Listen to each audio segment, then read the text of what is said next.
This is the Authority Company Podcast, conversations with leaders that are designing our future. Hola, I'm Joe Pardavila, and you often hear people say, well, man, the rich just get richer. Well, it's not as easy as it sounds, and it requires more work than you think.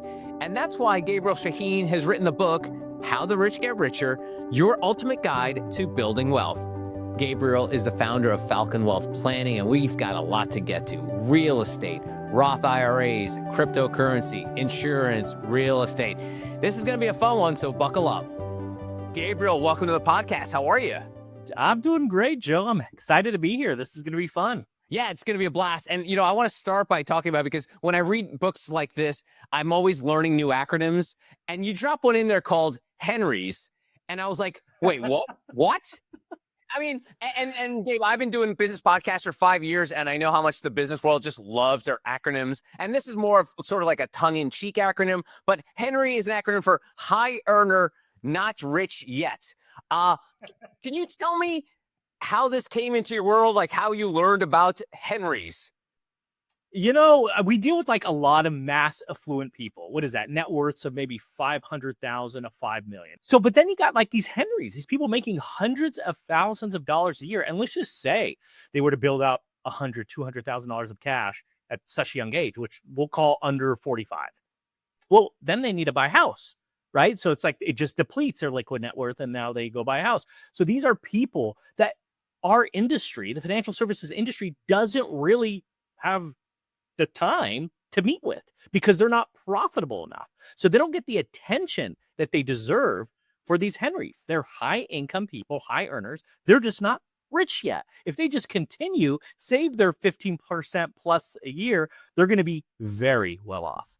And so describe, give me this, this avatar of a Henry, just so we have, context for this conversation. Who is, you kind of gave me the dollars and cents of it, but who is a Henry in the people that you see?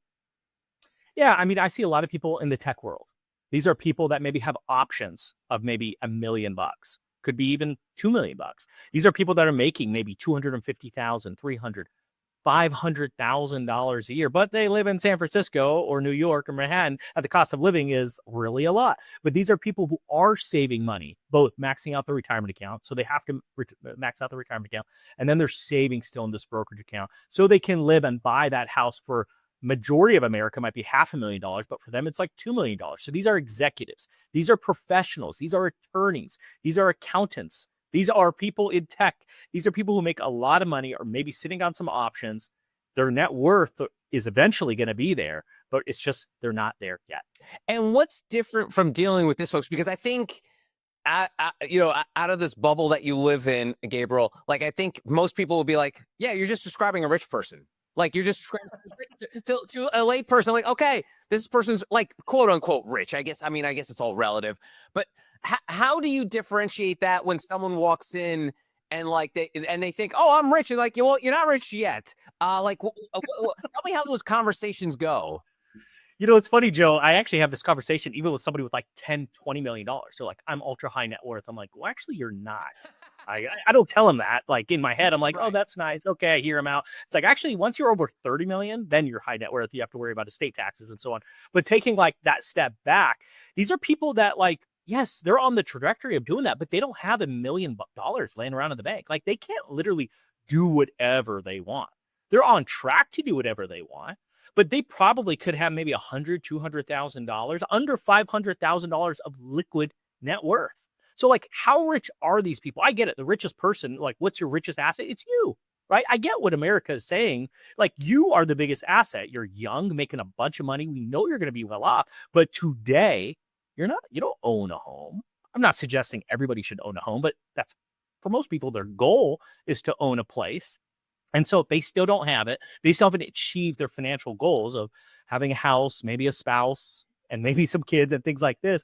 Well, then, yeah, they're Henrys because they don't have the tangible goal of having that money. And before we dig into the philosophy and your concepts in the books, because this is all very fascinating to me, how do you personally identify these people as potential clients? Because like I said, it's for the layperson, it's wait, so it's just all the same to me, but to you, it's obviously different and it's more, I guess, nuanced in terms of how you deal with these folks.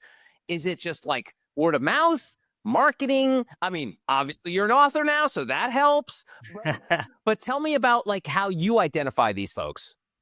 Yeah, it's a great point because our industry actually has this really big hole in it because our industry just wants to manage money. That's how they get paid. 98% of this industry are either commission based or fee based. And for a firm like us that's fee only, like we get paid directly from the client. So for us, we actually care to help these Henrys. It's not just like how much money do you have? We need to manage it. We're going to take a percent off it.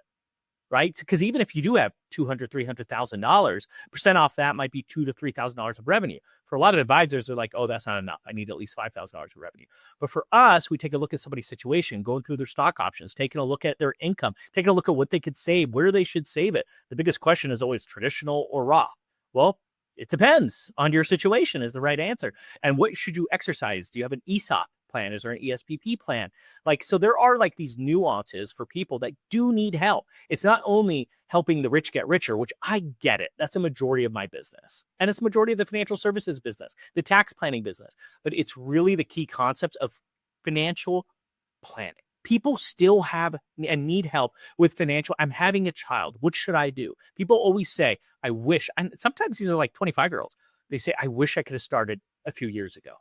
Like, it doesn't matter. It could be a 45-year-old. I wish I started a few years ago. See, these people just need that attention, that unbiased approach of these are the things that you should be doing, ABC or XYZ. Awesome. So in the book, you break down the term financial, personal finance, because you think it's more personal than finance. And, just talking with you for the last, 5-10 minutes, it seems like that personal touch is very important to you. So let's step back. How did this come about? Like, was this a natural progression for you? Was it something that was in your bones? Like, how did you realize the importance of the personal side of the finance? Yeah, that's such a good question. I would say it's probably from just working in the bank early in my career and just seeing how just because every person brings in a paycheck, every person has their normal expenses, not every person handles finance differently. Each person's respect for money is just completely different. People plan more for what they're doing on a Friday night than what they do for their future. And so I learned real quick, how can you connect with these people? How can you communicate with these people? How can you have that relationship to understand, to help kind of pull that string of finance and what hits their heart the most? Because other people, they're not going to be able to execute a plan. Everybody has a plan. I know everybody could afford to lose 10 pounds, right? Everybody, like for the most part, everybody can afford to lose it. We all know we should just eat better and work out. But why do I have a personal trainer? Right? Because he gets my butt out of bed, works me out psychologically. I paid the money, so I'm not going to waste that money. So I do it. And it's the same idea with finance. Like, at the end of the day, you have to be able to relate to that person. They can connect with you, they care, and holding you accountable. It's a true partnership, which is why I talk about in the book. And I spend a lot of time talking about a significant other, but also a financial partner is truly somebody that is unbiased, has that mentality that wants what's in your best interest. And also what I highlight, very few people in the world actually want you to do really, really well. And let's take a step back. Some people might want you to do well, but not better than them. And so that's where it really comes to a partnership to really excel and enhance your life by relating it to your specific situation. Nice. And you're not afraid to mince words. You are pretty critical of commission-based models. Tell me about that and why. Because I mean, we see all the commercials now, the Fisher slots all the time. So we are more aware of this model. But tell me why you're not a big fan of these. Well, I mean, it's just an inherent conflict of interest. I mean, that's really what it comes down to. Like, most of them are focusing on what, maybe 5% of the investments in the investment universe. Like, truly 5%. And why? Because that's what pays them. Like, I would rather focus on the 95 plus, even if you want to add the 100%, the whole universe of investments. And like, how much are they really doing? It's a transactional model. Once they sell it to you, they got paid. That's why there's an exit fee to get out of it. So like, how much value are you really getting when you're going through a transaction model? It's like a dating service. Maybe some people like just a transaction when you go on a date, if you know what I'm talking about. But most people want a relationship. That's what tickles the fancy for most people. But at the end of the day, so I get it. Like, at the end of the day, performance has to be everything. But if you actually look outside of the 5% of the investments that are out there in the universe, and oh, by the way, they're so great, why do they have to incentivize the people selling it to you 5, 10, 20% commissions. If it was truly that great, wouldn't it just sell itself? The answer is yes, it would. So if you just focused just on like the universe of investments and truly just find the best investments, they're going to beat the commission-based guys all the time just from cost alone, let alone actually finding a better product. Nice. Let's get into the nitty-gritty here, because you mentioned Roth, and I know Roth IRAs become very popular in the 2000s. I know they started in the late 90s, but kind of really took hold in the 2000s. And you hear about, like, you talk about the rich people, you hear about incredibly wealthy people, really big fans of Roth IRAs. I think Peter Thiel, yeah, like $5 billion or whatever. Huge fan of the Roth model. But let's start simple first, if you don't mind, Gabe, and just be like, what's the difference between a Roth IRA and a regular IRA, and talk about its popularity? Yeah, I mean, really, at the end of the day, like, majority of us use a traditional IRA via maybe a 401k. So you're saving money in, you're getting the tax benefit today. So maybe if you're like a super high tax bracket, you put in 10 grand and save $5,000 in taxes, maybe it could make sense. But what we've seen is a majority of people are, in fact, not in the highest tax bracket that are saving into a traditional IRA. So they're saving maybe into the 10, 12, maybe even 22% tax bracket. And so now comes this Roth IRA. Roth IRA says, okay, you could save money and you get zero tax benefits. But when you take it out, you pay no taxes. Well, think about it. If you're over here saying that you're going to let your money grow for the next 30 years, you put in $10,000, 30 years from now, that could be easily worth $40,000. And so you take out that $40,000 and pay no taxes. If you actually think about the sophistication and genius of the IRS and how smart they are with this traditional IRA model, which most people do, they're saving money, getting a tax write-off today versus the delayed gratification. So that $10,000, they only got, let's just say, even in the highest tax bracket, $5,000 in tax savings by putting in 10. But then you have to take it out later. Let's say it keeps growing at 7% over 30 years. Let's say it's $40,000. You're going to have to pay taxes on $40,000. You've never paid taxes on it. And if you just think, oh, don't worry, I'll have my kids have it when I pass away. Well, no, at 73 years old, you're forced to take the money out. The IRS is genius. It's eventually time to pay the piper. You can't just kick the can down the road. I look at it sometimes as a ticking tax time bomb. And that's why I joke and say there's sometimes grumpy old men in retirement because now they're in a higher tax bracket in retirement than they were working. A Roth avoids that. It's delayed gratification. From what I understand, because taxes will always go up. Like, they'll rarely ever go down. So you're basically buying low in terms of your taxes now. And then later on, you're hoping that, the tax rate, that regardless of what the tax rate is at that time, you've already paid the piper, as you say. That's exactly right, Joe. I mean, the way I look at it is like this. Like, if a 25-year-old starts in a Roth to 65 years old, traditional retirement that people suggest because of Medicare. So if you're saving $15,000 a year over that 40-year period, earning 7%, you've contributed a principal amount of $600,000. Well, now it's worth over $3 million, assuming no company match at all. So that $15,000 is including what you put in and so on. Well, if you were to try to take out that $3 million to go buy your, pay off your house, buy a second house, whatever the case is, that $3 million, depending on the states that you live in and everything, that could be over $1.5 million in taxes. So I don't look at it as like the purchasing or the value of the account. I look at it as the purchasing power of that account. That $3 million is really $1.5 million versus I would rather have $2.5 million in a Roth. That $2.5 million in a Roth is $2.5 million you could take out. There's no taxes at all. The only negative of it is you never got any tax benefits going into it. Right. But when you look at it, it works more times than not. A Roth makes sense. But that's why personal finance is more personal finance. Maybe in your high income years, you save into a traditional. If you want to retire at 55, God bless you. And then maybe from 55 to 73, you have this almost 20-year period. You could do Roth conversions. So you can choose, you can work this tax code, the system, where to your advantage. And this is why personal finance is more personal than finance. Nice. Love that. Love that. You mentioned a house earlier and you write about real estate in the book. And it is funny because I don't know if you're on TikTok much, Gabe, but like I'll scroll through and I'll usually get like a bunch of like, business experts and thought leaders and stuff like that. And you'll always see this one or two guys and inevitably they're always gazillionaires, but they always say, you shouldn't buy a house. just rent.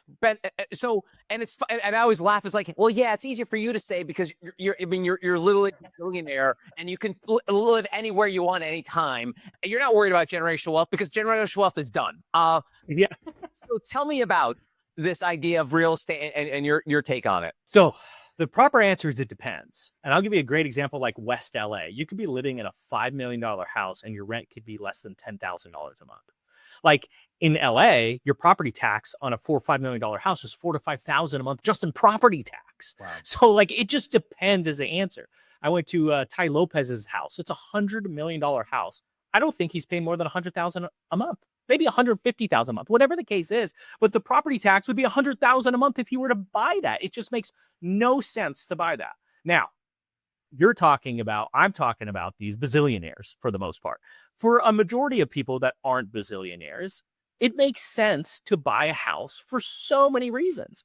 Because at the end of the day, there's tax benefits for most Americans. The payment is flat. Part of your payment is building equity by paying down the principal of the property. Rents historically just go up. So if you can afford to do it, it makes all the sense in the world. And now there's a little bit of an asterisk. For example, this conversation was a beautiful, no-brainer conversation up until probably about 2022 when interest rates started going up. And that's when we started comparing owning a house versus renting. Really, it was actually cheaper to rent than actually owning a house, especially in metropolitan areas like Manhattan, San Francisco, and Los Angeles. So now it's like you do have to do an analysis, but if you can afford it, for the most part, for the simple logic is you can always refinance when rates comes down. We can heavily argue, depending on the situation, that it makes sense for you to own versus rent. Yeah, no, it's funny that you mentioned the location and geography because, my entire life I lived in New York City area, and the idea of like buying a house is just like, yeah, sure, but you're not living in the New York City area. Like for working class, middle class people, you're living a good 30, 40, 60 minutes away from Manhattan. So 5 years ago, I relocated to Charleston, South Carolina, and my wife and I were able to build a home. If we were to try to do this in New Jersey, it'd be probably 2 or 3x. So your West LA anecdote is a perfect example of it. It's like, yes, if you want to live in LA, the idea of buying a house in LA is probably not a great idea unless you're one of these billionaires. So it makes total sense. And you also earlier mentioned the 25-year-old. There is an argument amongst the Gen Z set and even the younger millennials that I'm never going to own a home. Never going to own a home. All the boomers and Gen Xers have them all. They're going to keep them. The housing prices are just going up and up and up. It's not meeting, salaries and such. What do you say to that younger person, that younger Henry that walks into your office, Gabriel, and talks about the idea of buying a home? I like to say it's like, remember when you had a big nose and big ears and you never thought you would have a girlfriend, so you tell your friends, I'm never going to get married. It's like the same logic. You'll grow into your nose and you'll grow into your ear and you'll probably turn into a handsome person or a good looking woman. So whatever the idea is, it's just like, I get it. It's so far out of reach. Why would I even psychologically put that as a goal when I know it's so hard to achieve, and that the goal that it actually keeps moving? It's a moving bar because it's just the demand or the supply of the homes are just not there because people don't want to sell their 2.5%, 3% mortgages. So I completely understand where they're coming from, but I also understand that baby boomers who, oh, by the way, a bunch of them own homes, and oh, by the way, 10,000 Americans are turning 65 years old. You know what that means in 30 years from now? They're no longer on this planet. I truly believe in 30 years from now, there's going to be a serious home overflow. I think homes are going to crash. I'm bullish on real estate, probably for the next 20 years until all the baby boomers start dying. So that's a whole other conversation, Joe. All I'm here to say is I get it. Why would you put a goal in front of you that is not attainable right now? And now for the Henrys, it's a goal. So like, I'm curious how many of the Henrys say that. Sure, to your point, Joe, there's a subset of people that want to live as a nomad, right? I get it. Sounds great. But eventually, if you decide to get married, if you decide to have kids, that becomes a little bit more unrealistic. Yeah. It's funny how context is super important because you mentioned earlier about the interest rates on homes, and the interest rates, I think, were in 6s and 7s, right? A couple years ago. They've leveled off a little bit. But then if you talk to one of those boomers, they're like, My house in the 80s was like, well, I think it was like 13%, something, it was like in the teens. It was something absurd. So there's that context. And then also, if you look at sort of middle class wages, someone in the middle class is probably taking what, maybe you know better than this, but like 80 to 100K. Middle class people were not making 80 to 100K in the 80s. So it is funny that, like, I think we see like these goal posts like constantly, you think they're constantly moving, but they're really not, because those posts are moving along with generations and with the dollar, because as we grow older, people are getting paid more. And I'm obviously speaking generally, but if I'm talking about like middle class, upper middle class, those wages of an upper middle class person are not the same as they were 40 years ago. Yeah, there's so many unique studies out there, or just research. It's not even a study. It's just like, just look back what people were getting paid in the 50s and what a price of a home was. And so pretty much they would make $5,000 a year, and the home cost $5,000 a year. And so like that's equivalent to our homes being $100,000 a year. I like using the example of Homer Simpson owning a 4-bed, 3-bed house, or Al Bundy, a shoe salesperson, owning what, if you take a look at that, Married with Children, like it was actually a pretty decent home. So it's like, it goes definitely both ways. But I think the one missing thing that people don't understand, because back then inflation just took care of itself, to your point, Jimmy Carter years, right? The interest rates were 15, 16%, whatever it was. And so here it's like people forget you have to do something with your money.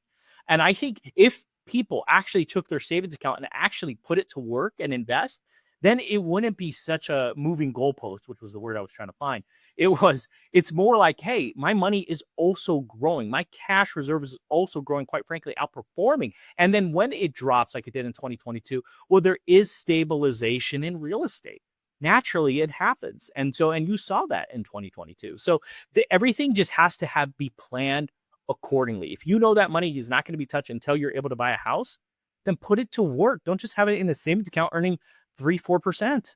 There's more you can do. Yeah. All right. One of the things you write about in the book, and this is something that drives me crazy, you talk about the insurance paradox and how rich people are wasting money on insurance. So, like I mentioned, a few years ago, got this house in Charleston, South Carolina, and I don't live in a flood zone, but Okay, FEMA offers like flood insurance, and it's obviously weighted to wherever you live. So we pay, close to $1,000 a year on that. And Gabriel, when the time comes for me to pay that, I get like a sick feeling, and like I keep using this. I'm literally throwing money out the window because I feel like I'm never gonna need this.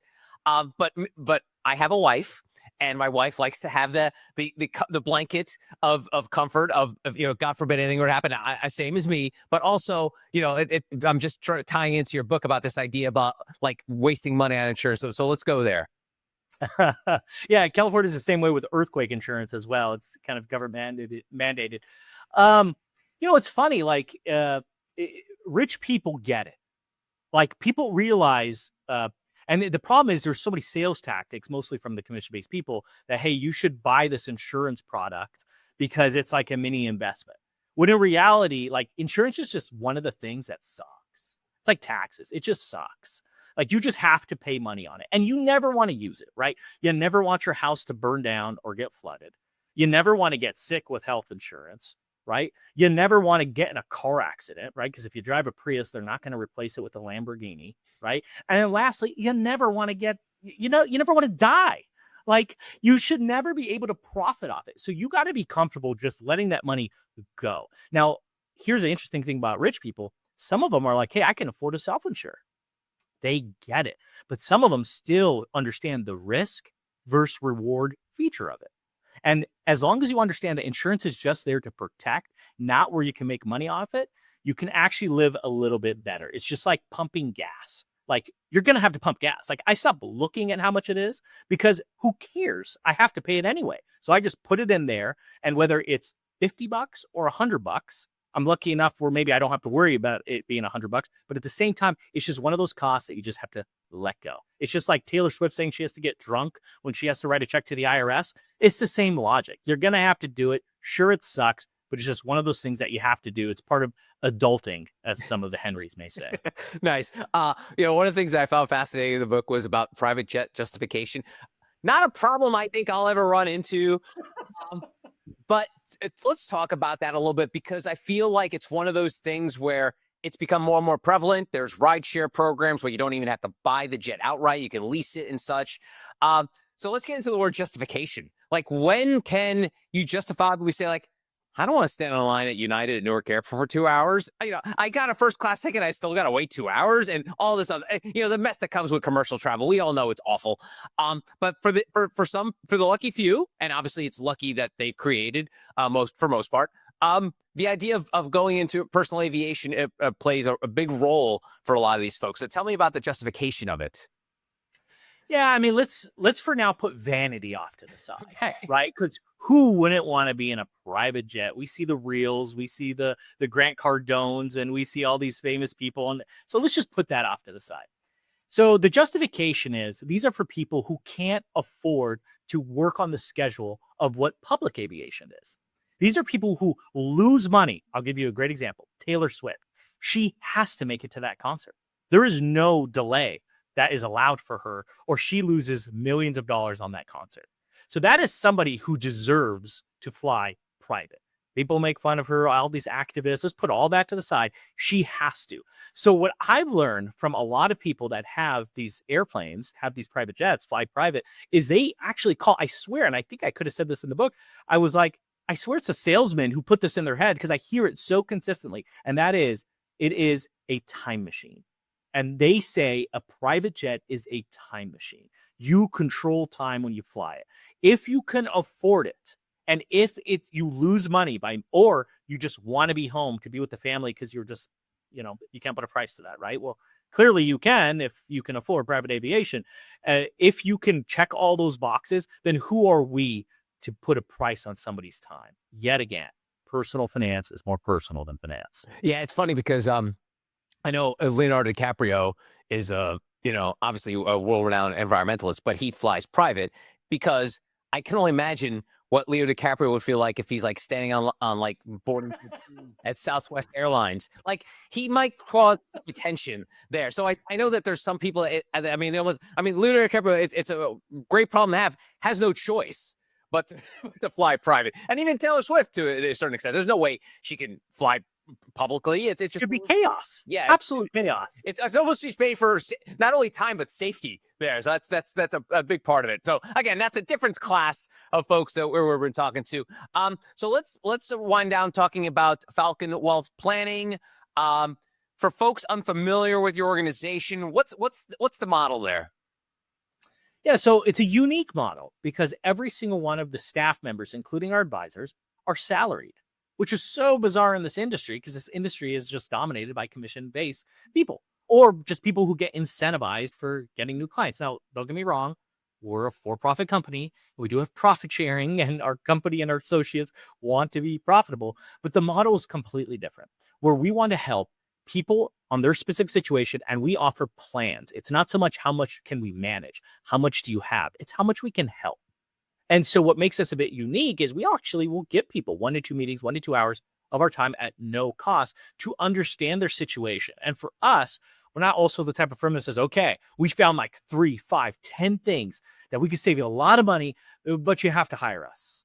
I think part of our also, maybe it's brilliance, is we actually give them everything that they should be doing. And it's up to them if they want to work with us. I think there is something psychologically just like, it builds this rapport and trust when you give them everything that they should be doing. And it's up to them to make the decision if they want to work with us or not. And we are blessed to be one of the fastest growing firms in the country on a consistent basis, just on that sole logic. Just be the good people in the industry. We already decided when we made our model fee only, or we're non-commissioned, we already made that decision. Well, don't stop halfway. Go all the way through it and just be the good person, and selflessly helping people will selfishly benefit us long term. That's awesome. And lastly, you wouldn't be in the financial industry if you didn't quote Warren Buffett in your book. And you do. And it's a great quote, and this really ties into entrepreneurship a lot, because you write, or Warren Buffett said, if you don't find a way to make money while you sleep, you will work until you die. And in a way, it kind of fits the entrepreneurial model. Like if you do, say, for example, like you have a brick and mortar, like make sure that brick and mortar is not just making money for you from 9 to 5. You should find ways to make money from that situation. So tell me about this realization about letting the money work for you when you're sleeping. Yeah, I think just that's the whole concept of investing. And entrepreneurs invest their time into an enterprise that can make them money while they sleep. It could be having 20 different donut shops where you have employees running it for you. But realistically, for the normal individual, that could still be done in a few mechanisms. Number one, real estate property can generate income. They're paying you rent. That's a mailbox money. And the other side, the core one, is investing in stocks and bonds and so on.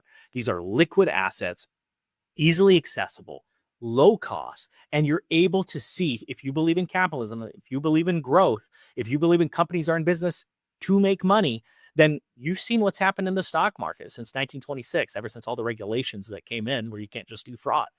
What happens is markets go up, and you want to be able to participate in that. You always need your money working for you. Whether you believe, people talk about just invest in the S&P 500, or if you truly believe in companies like Apple, Microsoft, Amazon, Google, whatever the case may be, you believe in them, you use them, you're part of them making revenue, then own a piece of it. Why wouldn't you do that? You've personally been able to be impacted by it. So participate in the growth. Your money is working for you. Think about it, about those donut shops, how you own 100% of it. It's the same exact concept. You're just owning 0.000000001% of it. That's great. I lied. I have one more thing because I just remembered, because since you are now probably going to be dealing with more of the millennials and Gen Zs in the coming years, especially tech executives and leaders like that.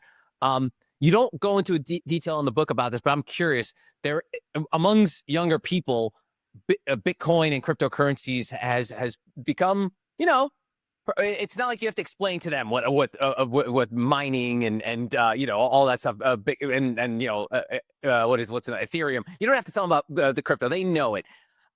What's your take on when they say, "Hey, should we invest in that?" Just as a takeaway for folks that are probably dabbling or dipping their toe into the world of cryptocurrency when it comes to investments and their future. Yeah, I think there's definitely a place for it. I mean, to say yet again, because the financial services industry haven't been able to monetize on it. So in my opinion, why give it attention if I can't make money off of it? I think is incorrect. I think there is validity to the technology. There is validity, especially to Bitcoin. I know you mentioned Ethers and Ethereum, and there's Litecoin, and there's a lot of concepts out there. If it's not Bitcoin, it's shitcoin. Maybe you've heard that. So I think at the end of the day, I think diversification is everything. You don't need all your eggs in one basket. I think it's important. If you just had from 2018 to 2024, 1% exposure in 2018, that now portfolio would be worth more than 25% of your overall portfolio, which means, yes, 1% exposure. That's if you have $100,000, that's 1,000. $1 million, we're talking 10,000 bucks. Like, they can afford it. You know what I mean? So I think there is validity to it. And it's funny that you mentioned that, because I'm actually coming out with this app that helps from like 18 to 42-year-old. And we talk a lot about Bitcoin. This is called the Zelt planning. And the idea of it is to fixate on what the interests are. And there's a community. What is the interests are of investing? And one of the biggest one that we're seeing is a lot of these meme coins. And of course, these other big names like Bitcoin. So yes, it's important to have. I think having too much of an exposure for it, this is still unproven. And hey, with quantum computing, like, Bitcoin is great until you can infiltrate the blockchain. If it's now can be corrupted, then literally it goes to zero. So you have to understand risks versus rewards. Awesome. His name is Gabriel Shahin. The book, How the Rich Get Richer, Your Ultimate Guide to Building Wealth. Gabriel, thanks so much for your time. I really appreciate it. Joe, this was awesome. Thanks for having me. And that's going to do it for this episode. If you want to find out more information about Gabriel and our other amazing authors, go to theauthoritycompany.com.